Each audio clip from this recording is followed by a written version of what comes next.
Hi guys, it's Megan Patricia Aguilas and welcome back to another video.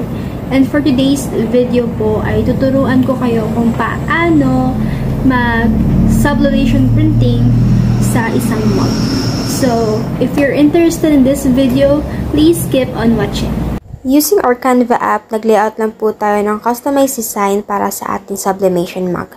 And after that, isave po natin ito using PNG or JPG. And i-layout lang po natin ito sa Microsoft Publisher. At yung size po nito is height na 3.74 inches and width na 7.96 inches. At sa pagprint naman po, gagamit tayo ng sublimation transfer paper.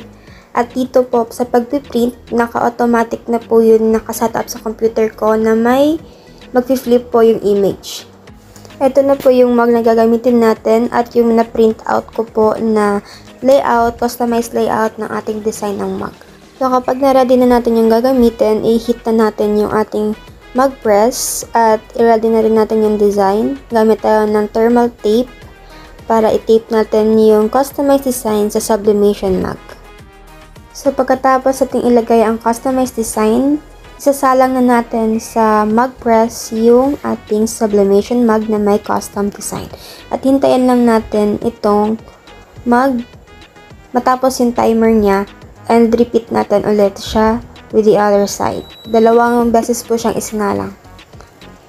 So, tatanggalin na po natin yung sublimation paper na nilagay natin sa sublimation mug. At ito na po yung ating final result. And for the packaging, meron po tayong customized na box para sa mga mugs.